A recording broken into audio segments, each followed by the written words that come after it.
విశాఖపట్నంలో సుబ్బారావు గారు ఒక మెరైన్ ఇంజనీర్ ఉన్నాడు. ఆయన సముద్రంలో 8 నెలలు ఓడలో వెళ్ళిపోతాడు. ఆయనకు ఒక కొడుకు ఒక కూతురు. నేను ఒకసారి విశాఖపట్నంలో ఉపన్యాసాలు చెప్పడానికి వెళ్ళి ఏదో పెద్దగా ఎక్కడ చూసినా అందరూ టీవీలు చూస్తున్నారు. డ్రైవర్ని అడిగాను, ఏమిటే అందరూ అలా టీవీలు చూస్తున్నారు షాపుల ముందు నిలబడని. ఏదో చాలా ముఖ్యమైన క్రికెట్ మ్యాచ్ అవుతోందండి అన్నాడు.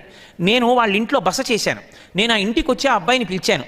ఏమయ్యా పిల్లవాడివి కదా నీకు తెలుస్తుంది, ఎవరెవరు ఆడుతున్నారయా క్రికెట్ అని అడిగాను. అతను అన్నాడు, నాకు తెలియదండి అన్నాడు. ఎందుకు తెలియదు అని అడిగాను. నేను చూడనండి టీవీ అన్నాడు. ఎందుకు చూడవు అని అడిగాను. పూర్వం చూసేవాడినండి, మా నాన్నగారు సముద్రంలో 8 నెలల పాటు కష్టపడి ప్రయాణం చేస్తారు.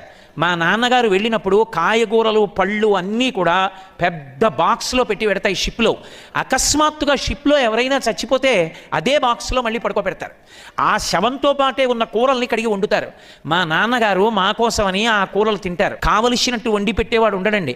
మా నాన్నగారికి కడుపులో తిప్పితే